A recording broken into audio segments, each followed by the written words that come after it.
Hello? Hello po.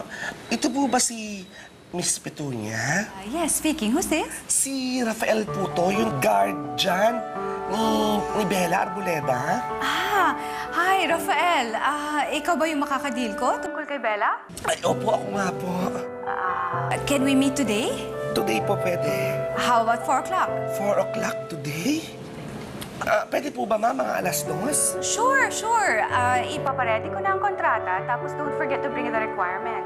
Isasama mo ba si Bella? Opo, kasama ko po si Bella mamaya.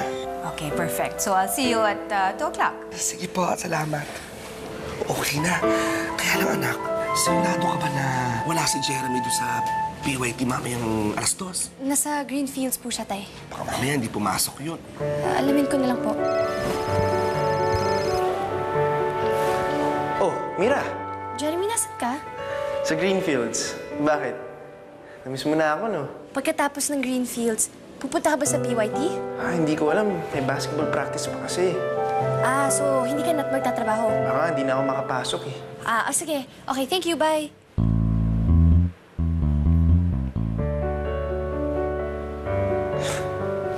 Safe time pumunta sa PYT, tay. May isa pa tayong problema, anak eh. Ano po yun? Yung mga dokumento na kakailanganin ni Bella, kulang pa tayo. Ang meron lang tayo dyan, yung birth certificate ng mami mo.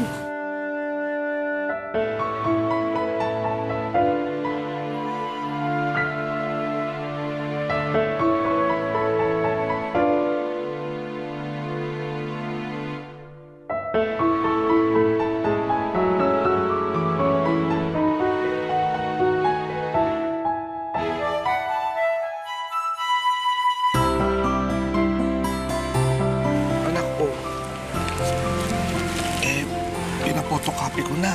Kasi pag ganun daw, hindi halata na peke. Nag-guilty ako, tay. Mali itong ginagawa natin. Namimekya tayo, nagsisinungaling. Pag sinabi natin to kay nanay, siguradong hindi papayag yun.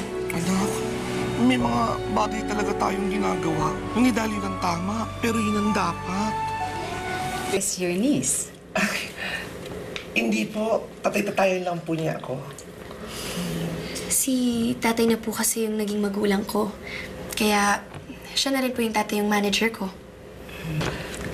Ma'am P, kung pwede po sana, huwag yun ang banggitin kahit kanino yung tungkol sa akin, ha? Bakit, Rafael? May pinagtataguan ka ba? Ay, naku, wala po. Kilala po kasi siya ng daddy ko.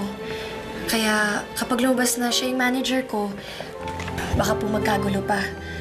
Ayoko na po makilala ng daddy ko eh. At saka, kung pwede po sana, ma'am, maski pangalan ko, yun ang banggitin. Maski sa mga empleyado niyo.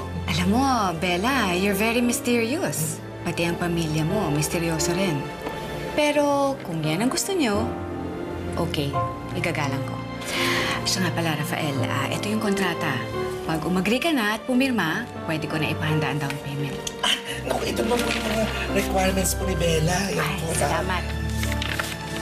So, Bella, pwede na ba natin simulan ng look test today? Ho?